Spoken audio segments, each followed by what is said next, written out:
she never came because when she got back to Chicago, she called me and said she could make it over here because she didn't had no time to come over. All right, it's recording. Good. So, let's talk about your stories. No, that's a long time ago. I can't remember the street names or nothing. Because I was in the south side, I don't remember the hospital name or nothing. Oh. Before, when I was younger, I remember the names of everything, but now I can't even remember the street name. All right, let's keep it simple. Talk to me about your 3 wives. Your first wife was Italian. Your second wife was English. So I was working in Michigan Avenue then when I met my wife, first wife. What's her name? And she was working on the Palmolive building. You know where it is. Next, across the street from the hotel there. Where? Michigan? Her name was Adeline Ottolino. And she was secretary of the Palmolive something over there. She used to work as a secretary. Really? And I used to work in a restaurant over there. As a cook? No. In the Hilton, no? No. The name of the restaurant was,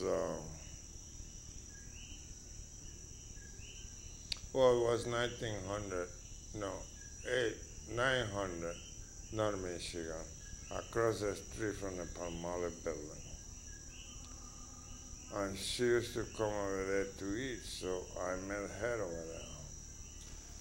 So we went dancing for the first year, and then she wanted to get married, and we got married, and we lived for, I was 22 years old then.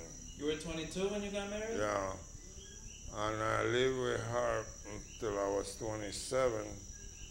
Then we got divorced because she wanted to go dancing and all that, and I was working nights.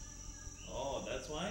Yeah, and she found somebody else and got married because she never got pregnant with me, and with the other guy, she had a kid and married that other guy. Really? When that happened, this was 5 years later, I was working in 720 North Michigan. And that's when I met Audrey over there. At Northwestern Hospital? No, it was 720 North Michigan. Oh, that's the water tower place. Oh no, that's Chicago and Michigan. That was doctor hospital, doctor office over there. And she went to see the doctor over there. And she said, "Oh, you're Puerto Rican." I went to Puerto Rico. I know all about the Puerto Rico. Yeah. Yeah. Yeah, But Audrey what were you told doing me. there? He said, "I live on Edgewater Hospital. I'm a nurse. Come around and we have a game of cars and stuff like that." So I went around there. I used to live on 720 Westbury. Really? And Demetri used to live there too, in a room. Really? We used to cook inside the room. The hotel room? Because Marcelino used to make the rice on top of the heater. Who's Marcelino? And the room was $10 a week. It's real cheap in those days. $40 a month? We only used to make $2 an hour, and was not enough. $2 a day? $2 an hour. $16 a day. Over here, when we were here cutting sugar cane, we only had to make 35 cents an hour. Wow. Making $1 an hour over there was a lot of money. Oh yeah. And So you when met, I you was met Audrey. when I was over here, I was 18 years old. I used to make gloves and handkerchiefs and all that. My mother used to bring the work in the house. So I learned how to make all the things to make money. So when I left the house over here, I had $7 in the bank. $700. Oh, 700. Yeah. So I bought the ticket and I went to New York. Avion and the plane? That was the I left over here was day 3 of September. That's the hurricane season. By yourself or with the And I went to San Juan. I stayed with Pini, my cousin, in Santurce. Allá he took me to the hotel to see everything around there in San Juan that night. And in the morning he took me to the airport. And when the plane took over there, I wish I never got in the plane because we couldn't see nothing. No. It was like a hurricane. The plane went down by 1,000 feet down like that. Wow. I nearly hit the ceiling. Oh boy, we're gonna swim in the sea over here. Oh God! But thank God, about an hour or 40 minutes later, it stopped raining. We left the bad weather back. And we took 8 hours.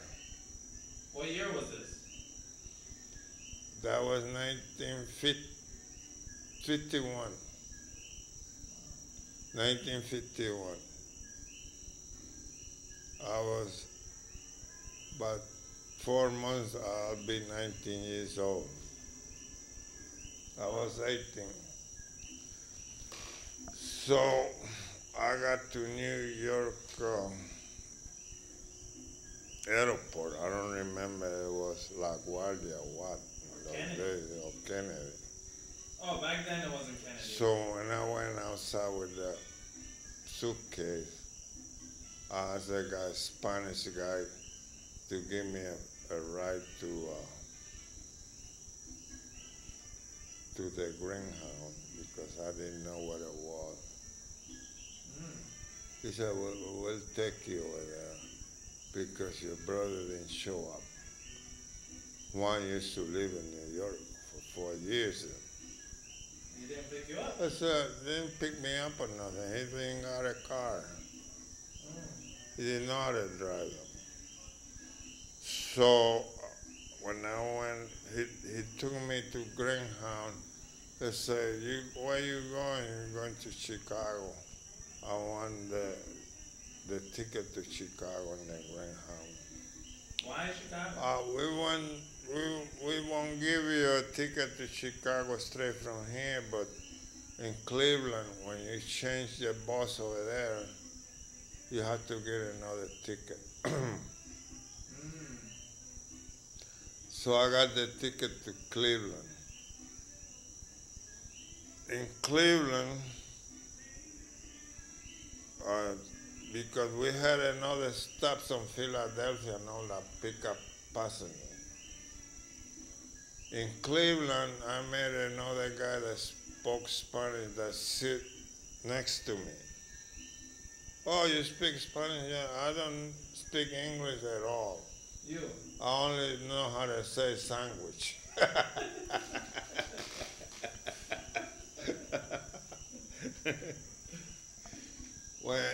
When he said, "Oh, I'll order food for you because I speak the language," I'm going to Chicago. He got on in Cleveland. So I was glad because from Cleveland to Chicago, I speak Spanish to him all that way. He sat with me. Uh-huh. He said, it's okay. You pay me the food too, and I order for you.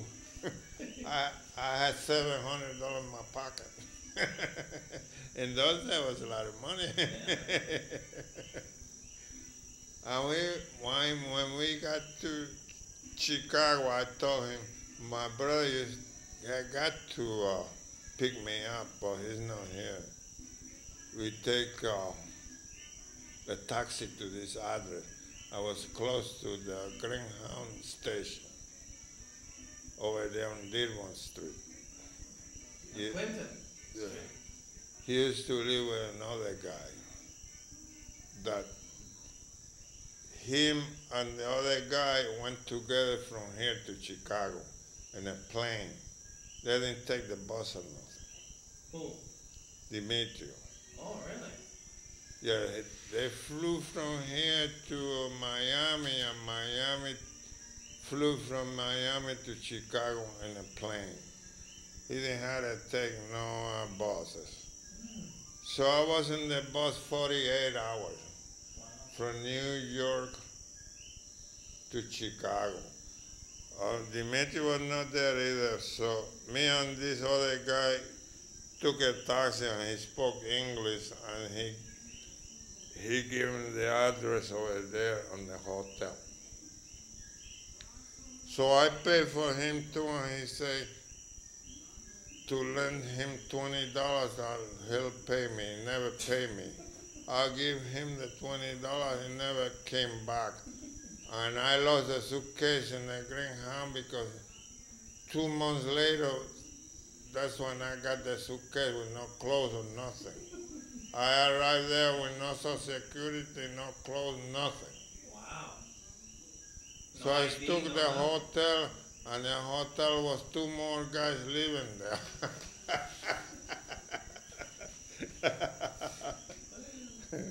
So we used to play cards and dice and all that with the little money we had. And we used to cook in the heater because it was getting colder in September. They said, it's not cold over here. It's only 40 degrees or something. So I liked it because I only went with the sweater until about 2 or 3 months till I got the Social Security, not the Social Security over there. They gave it to me. I told the girl I had Social Security, but I lost it in the Greyhound. So the girl in the office, Social Security office, she said, it's okay. We eliminate your Social Security and we're going to give you a new one. So I got the new Social Security 3 days later. So with that Social Security, I went to the Hilton and find a job. We find a job in the kitchen, cleaning dishes and cleaning cuchara and stuff like that. Table, and cleaning table. I said, Tommy, your boss is from Argentina and he speaks Spanish and he's gonna teach you a little English so you could get a better job. So you're gonna work in a coffee shop and the ice cream and make salads and all that for the waiters. So 2 months later, I started working serving ice cream and serving coffee for the waiters and all that. Oh, wow. So in the end of the night, they'll give me a quarter each Tip? a tip, yeah, each guy, because we only work $1 an hour. Oh. But they give us the food, the clothing, working clothes and the shoes and everything. Oh, that's good. And in the end of the night, we saw the show. That's French Boulevard show, and they had a big room over there, so they served the food there. Was the kitchen was big because they had a Negro over there, and other workers working the machine to clean the dishes and all that. So in the end of the night, the waitress came and told me, you did a good job. You had to speak more English. The guy, the boss, the guy from Argentina told me, you better start learning more English. I'm going to give you this book, English and Spanish, so you could learn the house. So if you got time when you're not working, go to school and learn English. So I did that. In the meantime, I didn't go to school, so because we used to have those 3 hours playing card dice and all that. was like 6 or 7 guys in the place playing dice. And they say, don't go to Hostel Street because it's a bad street over there. The cowboys over there. That's how they say cowboys. The cowboys were the Mexicans. Oh. Was a lot of Mexicans live around there, and they don't have no work, and they hold you up. And they got a lot of niggers over there. They hold you up too. Don't go out on those places over there. Stay in the hotel. One night when I got off from work, a Negro run after me, hold me up. So I run to the hotel before he could get me. He said, stop, stop, stop, stop. I kept running. So I got to the hotel, and he never came back to hold me up that night or the other nights because he couldn't get me. So I worked over there for 2 years. In 2 years, I went to French restaurant. That's the name of the restaurant in Michigan now, French restaurant. So I worked with a French guy who used to speak Spanish. I said, you can't work with like a waitress because you don't know very good English. You speak English, but you don't know very good. You stay cleaning the tables and putting like a busboy. Busboy, yeah. Yeah, but you have the food over here. You have the clothes and you have the tie. It's a black tie, and you have to work with the uniform when you work inside the restaurant over there where the food is served. Mm-hmm. So I worked over there for about a year and a half.